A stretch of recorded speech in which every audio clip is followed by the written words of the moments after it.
Hey, everybody. Welcome to the F&G Author Podcast. My name is Brent Gaskey. I am a brand new author. Super excited to be making a series called Outland Stars. It will be coming out by Athon Books in the next few months. I'm writing book 3 right now of a 3-book series, and super exciting stuff. It's going to be covering a young man named Garrett James who finds himself with his many times great-grandfather's starship and has to reignite a civil war that has been lingering for about 400 years. So excited to bring that to you guys as time goes on. But right now, I really want to talk about world Bibles, or as some people know, story Bibles. And it's how you keep all of your details and everything together. As a new author, I can tell you one of the things that I really struggle with is trying to go back and figure out what eye color did I give that guy, or how far were those two ships apart from one another as time goes on. And they're difficult things to kind of keep all of those little tiny details together. So today we're going to be working with a AI, which I know is scary for some people. But I think it's also a great tool for a new author to be using. So excited to bring that to everybody. And I'm excited to bring my prompt to you guys. This is the prompt that I use when I'm starting to work on a new story. We all have those shower moments where we're like, oh man, if I could only remember, this thing that's going on. So if you can get out of the shower long enough and get it in front of a computer and figure that out, or scribble something down where you can come back and work with the story later, that's what this prompt is for, is to really assist you guys and help you get through exactly how to make that into something where you can come back to it 6 months from now after you have some time to actually write. So let's talk about a few things before we get into it. I will be sharing that prompt in the description, the doodly-doo down there. So you guys will have access to that prompt and you can do the same thing on your own. So no charge, no anything like that. We just want to make sure that we're helping new authors and everybody gets something out of the podcast. So with that, let's talk a little bit about where we're at and why you need a world Bible. We talked about all of the details, right? Those are things that that I find myself forgetting. I am a super ADHD brain. Actually, like medically ADHD, like have the certification, right? So it's not just I'm saying that, took the medication, did the thing for it. And you guys can tell as fast as I'm talking, I definitely have got I'm on the spectrum someplace, right? So it's one of those things where I need some kind of organizational skills in my life, and AI does a great job at organizing things. I enjoy using AI because of the organizational portions of it. What I never really liked was when it would just go off the rails and start doing stuff that it wanted to do on its own. And so I wrote this prompt specifically to keep it inside of its box and to keep it where it was not going off the rails and wasn't something where you felt like you were tugging on the leash all the time trying to get it back into what you wanted it to do. So yeah, it's just one of those things where it becomes a super helpful tool. And I guess we can talk about kind of the elephant in the room sometimes, and that is how authors use AI. And I think sometimes, we all know the AI slop that's out there, from the images to the writing to the whatever, and it's fairly easy to spot, I think. But the bad thing is it's flooded the market as well. So it's difficult to get past some of that. I will tell you, as an author, I never have anything that is forward facing to my audience that is AI generated. So that goes with really almost anything. None of my prose is AI generated. Really, names, I tend to change names or generate my own names.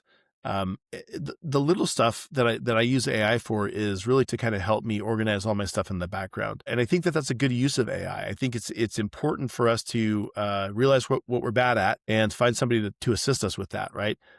You will see later on, my typing is terrible and my editing is terrible. So I have people that help me with that, and I have programs that help me with that. So I think everybody has the capability of kind of getting through where they need to be with some things. So yeah, AI, the way I look at AI is AI is like vanilla ice cream. Like, everybody likes vanilla ice cream. Vanilla ice cream's great. But you as the author, you're the one who's bringing all the flavors and all the nuts to AI, right? Like, you're the one who's adding in all the stuff to make to give that a different flavor. We all can, I think, spot AI vanilla ice cream when it's out there. What we want to do is make sure that we're using it as a base and building on top of that, and not just using it as the filler to kind of make sure our story gets done. Excuse me, my throat is terrible. So I'll be taking some sips as we move along here. Yeah. So, how does this work? Let's work through the process and figure out how I use AI. One of the most important things that I do is I have tried kind of all the different flavors of AI that is out there. And for me and for writing, I think the great one that I'm working with right now is Claude, and it seems to be it has the best memory, it has the best intuition as to what I'm looking for, and really gives me the best answers. So, I know other people use Grok and other people use Gemini. Gemini is a complete space cadet as far as I'm concerned. Once I found Claude, I was like, oh my goodness, this is the tool I've been looking for the whole time I was struggling to be working with Gemini. So, and you know what? It's probably stealing my data, but it's not going to Google. So I'm a little bit more happy about that. Okay. So let's work through this. I'm going to bring up the prompt and you guys can take a look at that. This will take me just a second to get to that. And I will do some moving around of my screen. So we will share the screen. And I apologize because I'm brand new at this as well. So, all right, I think everybody can see it. And we're going to go in here and we are going to move my ugly mug down to the corner so you guys can get a better view of what's going on. We'll even make this a little bit bigger so people can kind of see what's happening here. So, this prompt is kind of how I work. And this is one of the things that I figured out what I wanted and didn't want in my prompt, and then had Claude kind of assist me with that too. So again, AI, working for AI. And you can see right here, the very first thing we do is we give the AI a job. And that's really important because if you're not giving the AI a job, it's going to kind of just be a generalized AI. But if you tell it, you're a professional story development editor and a document builder, that's all I want you to do is do those two jobs. And you'll see as we move along, I specifically tell it multiple times, don't make up names, don't make up places, don't make up, plot points.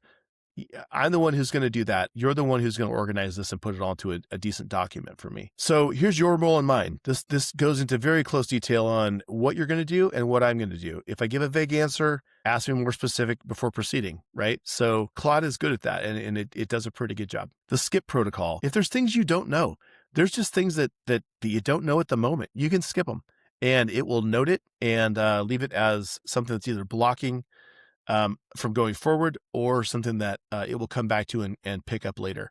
As it builds this document, it will build a list of questions that it's going to want answered as time goes on, which I think is a good thing, because those are questions that I would have forgotten about and would have had 9 sheets of paper written, 3 little things on. So this puts it all in one spot. So confirmation gate, this is something I think that's also really important.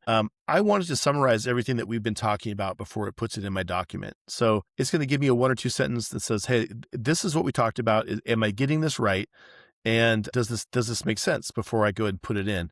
And it's just like using a radio, right? Like I was a firefighter for 30 years and just retired, but it's one of those things where when somebody told me something on the radio, I repeated it back to them on the radio. So we were both on the same page as to the message that we both heard. And, without that, they could say something and I would be like, all right, great. I'm going to go do this thing. And that's not what needed to be done. And it was a very dangerous situation in that thing. This is just going to mess your document up. So we want it to confirm what you're talking about. Naming rule. You are never to assign a name of a character, location, faction, creature, object, or instruction or institution without my explicit approval, right? So what we're doing is we're telling the AI, we're building the box around the AI where it can't get out and it has to do what we want it to do. Correction protocol. If there's things that I was vague on, or I didn't identify, or the implications are going to have something downstream, it will come back and ask me on that too, which I think is a good thing. All right. So here's the general sequence of what's going to happen. It's going to calibrate for tone, influence, format specifics, standalone, or if it's a series. It wants to know those things because ultimately we're all in this to be best-selling authors, right? So if we're not writing the market, if we're not figuring out where we're going to fit in the market, we're not going to do well. So by figuring out some of these things and being able to have the AI narrow down where we're taking our story is good. And it allows us to find the niche rather than trying some broad thing that is just ultimately not going to pay off for us. It's going to go out and find some market comparables, some things that kind of fit the same space as what we have, which is very good because you want to be comparable. One of the first things you want to do if you ever start writing is go to Amazon, look at the top 10 in your specific genre that you want to go with, right? And See if you're writing a book that will sell like those do. And I think that's one of those things that allows us to not put a lot of time and effort into something that isn't going to pay off. It's going to ask about the world. It wants to know geography, naming conventions, central world creatures, key locations, factions. All of those things apply equally as well to a child's book as they do to a science fiction, as they do to a cozy mystery, as they do to a whatever. So this prompt is really written very broadly. So really anyone can kind of use this. It's going to ask about characters. It wants to know about plot, and it wants to know about scene outline. So where are your scenes going to fall on things? And that can be really anything from if you're using snowflake method, or if you're using, I know there's other ones out there. Kind of how you build your story is still up to you, but it wants to know like where those key scenes are going to be and kind of how that's all going to play out. Excuse me. So it's going to ask one question at a time, which I like. Sometimes AIs tend to ask 2, 3, 4 questions at a time. That can really get difficult to try to like weed through where it was going. And sometimes it amalgamates those questions those answers into one answer, and then nothing ever quite feels right. So this is very specific about how I want it to ask questions. And then the calibration phase. Again, this just kind of breaks down all of those things that we just mentioned there into a little bit deeper detail. So there's market, there's world before plot, which is important, right? If we're writing a sci-fi novel, we want to know all of those settings before we go and set the plot. If we're on an ice planet, it doesn't make sense if everybody's made of fire, right? So it kind of needs to know all that stuff before you get too far into it, which is a little backwards than most people write things. So character development, you guys can see what we're doing there. Scene outline, document structure. You'll see where it says placeholder here. That's one of the things that you'll find that if you skip things or you just don't know, it will put a placeholder in, which I think is a very good use of this AI, because it will go back and ask, hey, where did you want this actually to be? Or, what's the name of this river or whatever. So those are good things to kind of be able to pull out. So versioning is the next thing. And I think this is an important thing that gets overlooked a lot, because especially using AI, it forgets things very quickly, right? Claude isn't as bad as some of them, but it is pretty bad. So with versioning, what I wanted to do is I want to make version 1, and then as we change and update and figure things out, we're going to make version 1.1 and version 1.2 and version 1.3. And as the story gets tighter, your version is going to get longer. And that way you can always go back and look at where was I at in version 1.7 versus I think I have one story now that's it's like 70,000 words in the outline, right? And it's not the outline, but in the story Bible. And it's one of those things where 70,000 words that's a lot of stuff. And if I need to go back and I need to look at version 2.0 versus version 3.4, it's going to be different. So it gives you an opportunity to go back and fix some things if you need to. Formatting, I really like my formatting a specific way. And so I've put that in this prompt. If you guys want to change it in your prompt, figure something else out. This is close to shun format, but not exactly. So I like it that I'm just kind of used to working in that format, and it tends to work well for me. So there's the format, and then open questions and the audit. And what do you want it to do? Like, where does it need to find questions? How does it resolve those? And then what I never want it to do, right? So I've gone through this in the first part of the document, and now we're going to go through it again, because AIs are big on repetition sometimes. So you never assign names. You never, you always use a confirmation gate. You build the scenes before the characters. Those things are things that I want it to make sure that it does. And then lastly, I tell it when to begin. So here's the exact words I want to read when it begins, right? So I have copied this already, and we're going to go over to Claude, and I'm going to paste this in, and we are going to hit the go button. Here we go. So you can see that's exactly the text that I put in. And I write sci-fi. I love sci-fi. I love military science fiction, space opera. All of those things are super exciting to me. I'm also thinking that this prompt works for almost anything. So we're going to try something a little different. I'm going to try to write a kind of a mid-grade children's book just to kind of see what happens with this, right? So with that, I have a prompt that I've written out just so you guys don't have to sit through me writing 5 or 6 sentences of a terrible prompt. And this has misspellings in it. It has omissions. It has all of the stuff that, if this was a shower thought and you're like, oh crap, I got to go put this in real quick, you can go dump this in. Right. And you can tell I have all kinds of stuff that shouldn't be in here, and things that probably it needs in here that it doesn't have. So we'll hit the go button here.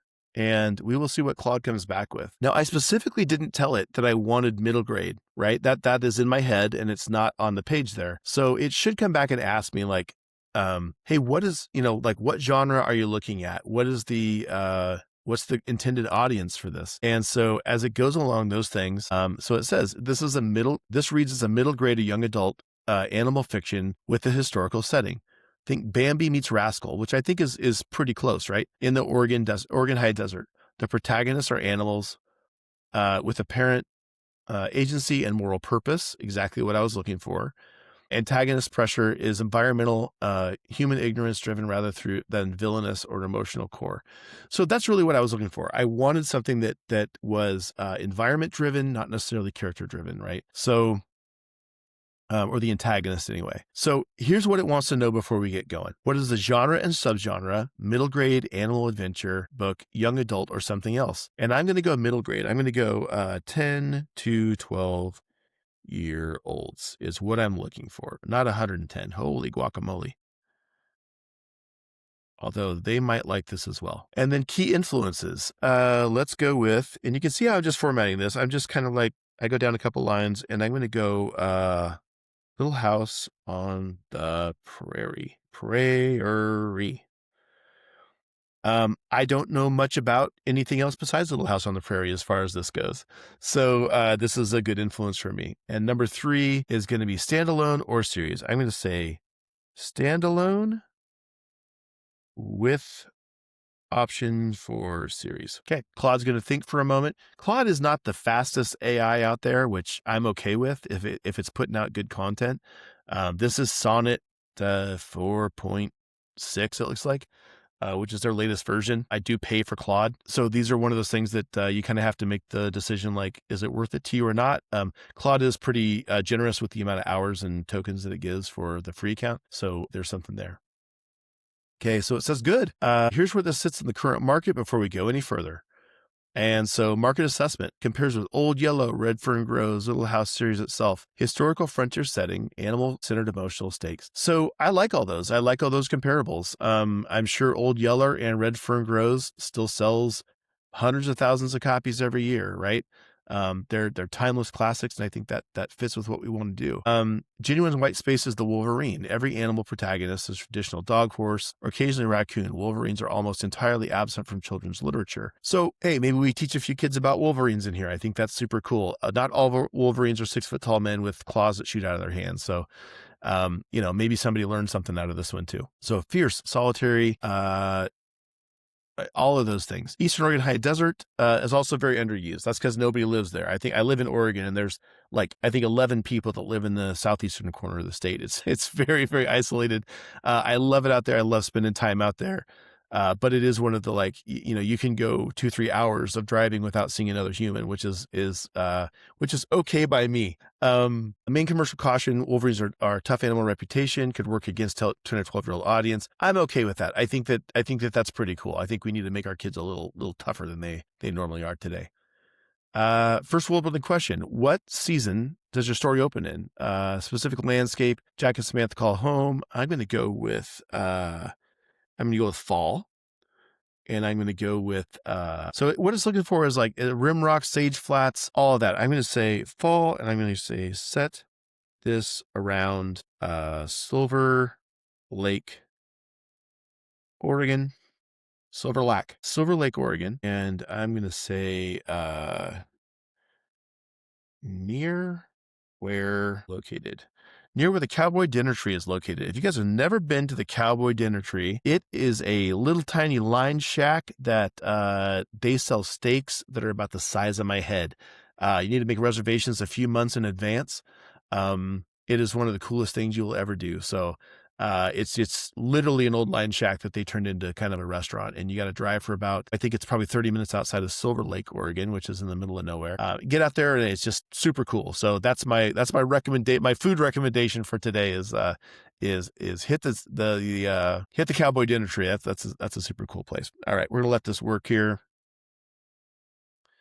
And it's going to find some stuff, going to ask about a few things, trying to figure out where Cowboy Dinner Tree is. So there's a lot of trees around the Cowboy Dinner Tree, right? So from where you're at, it gets into some pretty big ponderosa pines, and perfect opportunity to like put in our antagonist, right? So antagonist, I'm looking at like some mountain lions. I think that's a pretty good antagonist for us to use. So it goes through here, it kind of find out where all of the stuff, so marginally plausible habitat, Homestead Act of 1862, Johnson family rise in 64, 65. I said 1860s in the original prompt, so it's pulling that out right at the correct timeline. One question before we move on with the Wolverine specifically: where exactly is the Johnson homestead situated in the terrain? Let's say near a creek. We will call Little Creek. There's a little creek everywhere. Okay, it gives them water. It's going through and it's figuring out like, hey, this is the setting. This is what you're working through. These are the things that a homesteader would need, right? And it's stuff that I can figure out myself too. But it's also it's easy for this to kind of to run with it. And I like Claude for that reason. Okay, so Wolverine's Rimrock, that makes sense.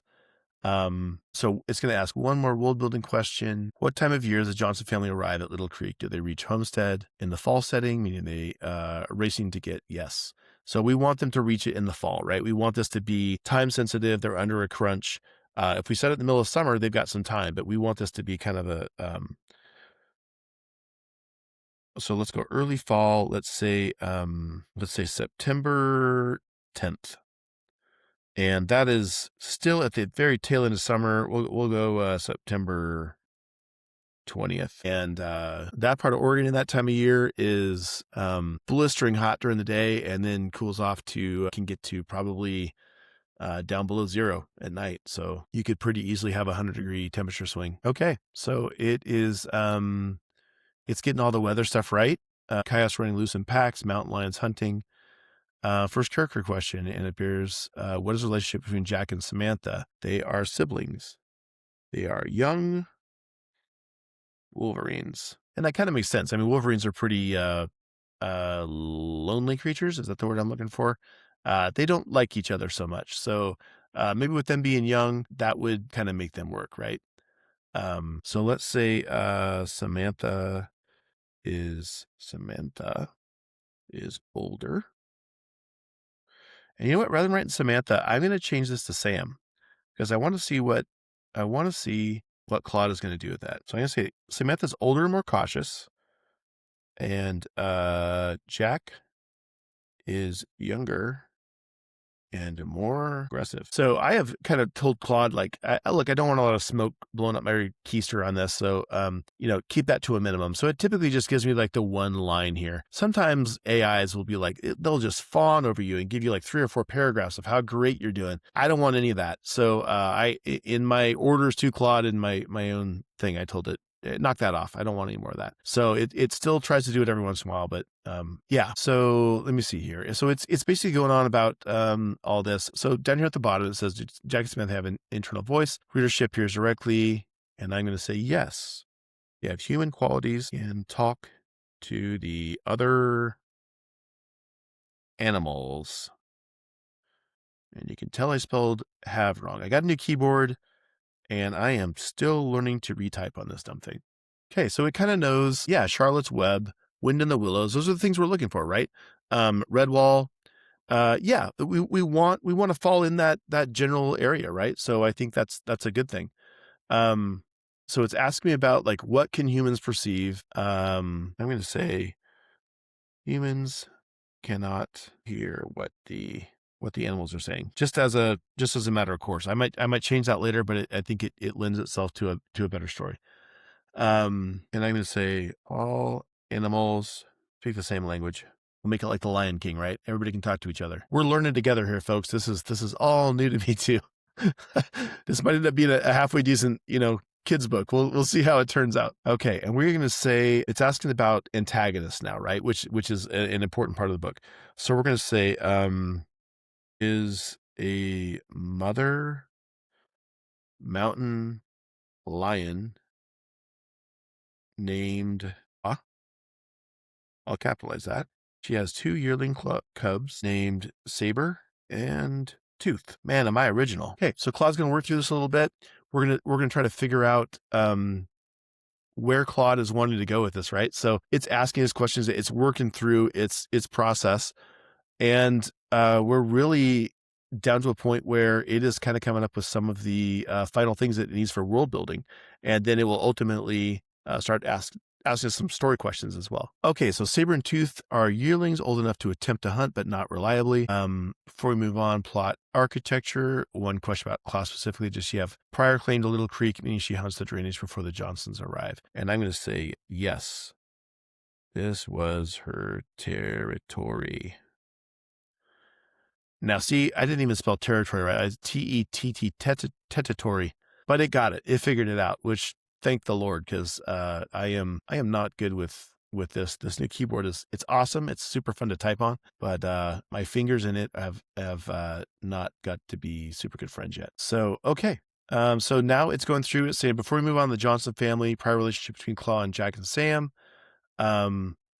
So it's digging in deeper and deeper to each one of these things, right? I'm going to say that the Wolverines are from the same. They leave each other alone. I think that's pretty true in nature. I don't think that Wolverines and mountain lions do a lot of playing together. They're both kind of apex predators for their size, and they probably don't want to mess with each other too much. Okay, so it's going on here, blah, blah, blah, blah, blah. Johnson family, September 20th. It's got the details right. How many members are in the Johnson family? That doesn't really matter all that much at this point. So we're just going to go down here. We're going to go skip this, and we're going to see what it does. And hopefully it will move on to the next prompt. So now it's asking about other livestock, and we're going to say, let's say 1 cow, 3 sheep, 4 chickens, and no dog, because they're newbies to this whole homesteader thing. Dog would be super important, but they don't have one. What they do have is a couple of Wolverines that want to protect the farm and have made friends with Jasmine the horseful. Yep, so it picked up on that. Dog changes everything. Dogs detect predators. There's no dog, so it has to kind of figure out what they're doing. So yeah, it's got chickens in here. And we don't really care about this right now, right? So we're going to hit skip again. We can work all that out later, right? As we're working through scenes. If a sheep needs to talk, we can have a sheep talk. So Jasmine personality, she is naive, and she is from back east. So she's never been on the high desert before. It is funny to me where the AI decides it wants to focus sometimes and what it wants to ask questions on. So there are times where you just need to like, hey, skip through this. We're going to go with something else, right? So, okay. So it's now moved on a little bit. It asks about plot architecture. Inciting incident, launches the story, Claude's first attempt at Jasmine. So I'm going to say that Claude talks to the Wolverines and tells of plans to get the horse. And I'm going to say the Johnsons have to finish the barn for the cats run out of easy food. Go after the horse. So what I've tried to do here is just kind of like realign what the AI is doing, because it's going deeper and deeper into little things. And I said, all right, hey, here's what I want to do.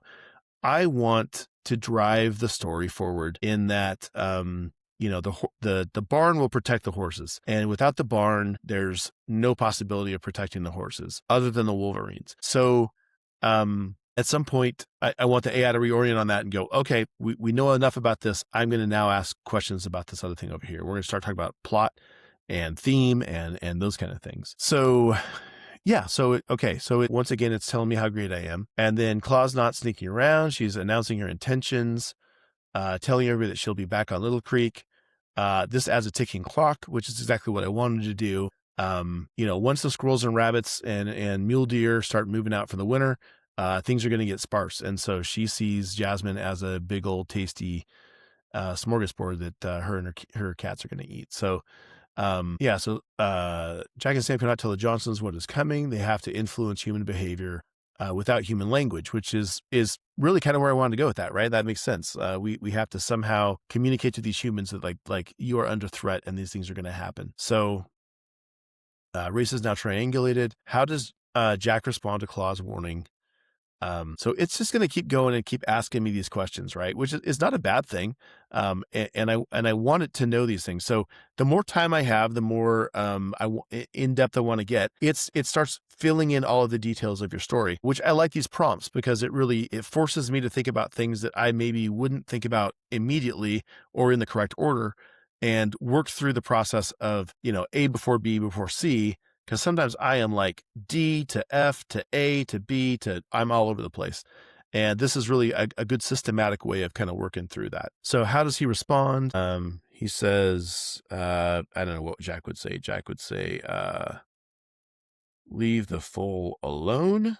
There are easier prey. Warning the cat that the farm is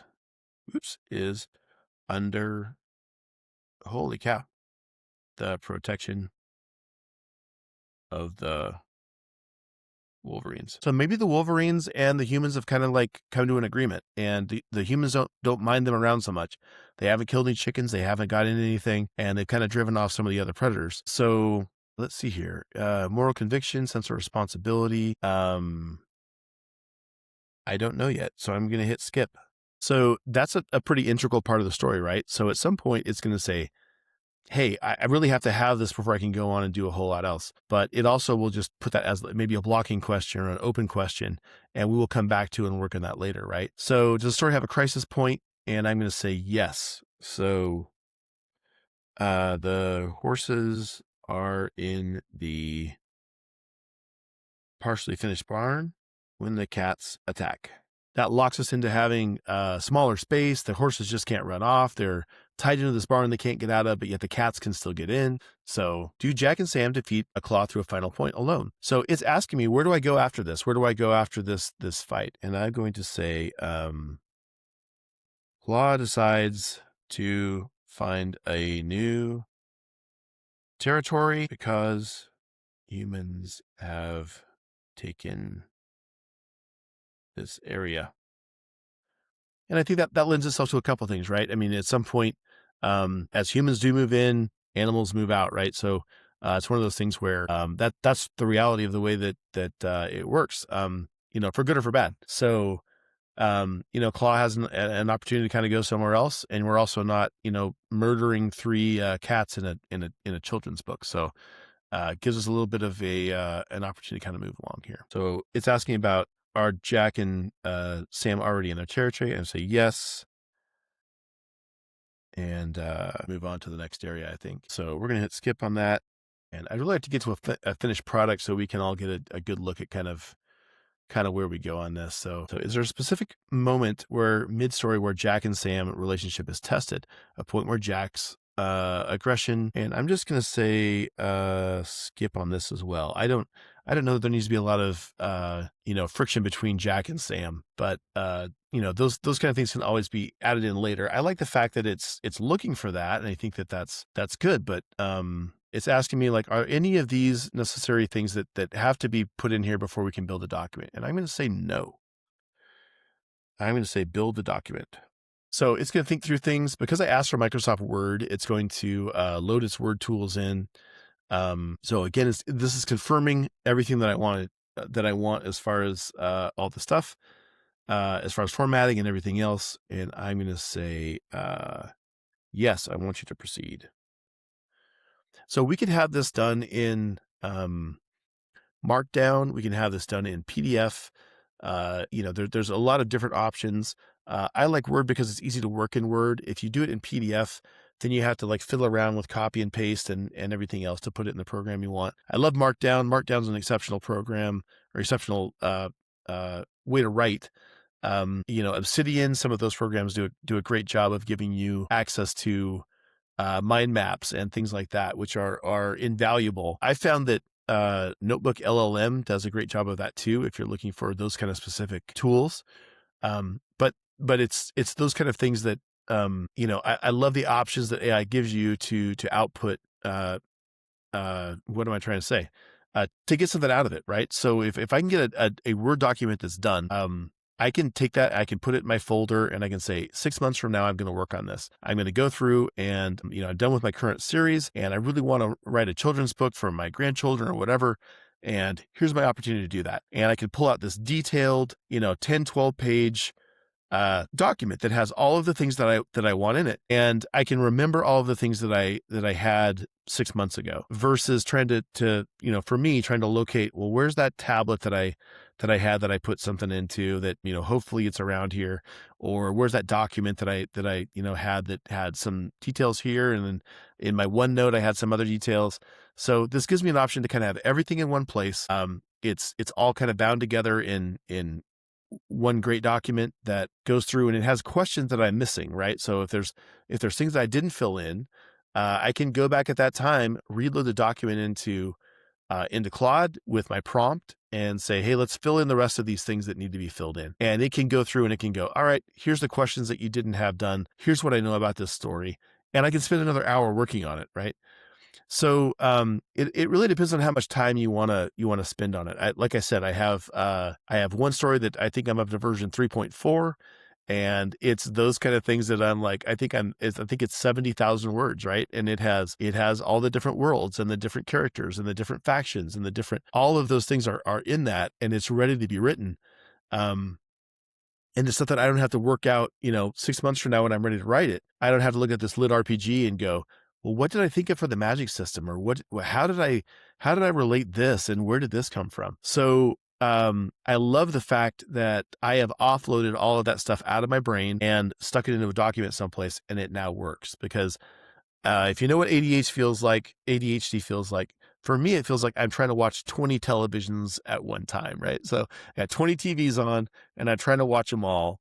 And if I can offload a bunch of this stuff and get down to like maybe 6 TVs, well, I could probably deal with that. But when I have all these going, it's really hard to concentrate on one thing. So, so you can tell this is taking a little while for it to kind of get through, and is not necessarily a quick program when it comes to this, or quick process, but it's something where you can leave this running in the background too, and it will just do its thing, and you can go off and do something else. And for the 4 or 5 minutes it's going to take to do this, it'll just do it.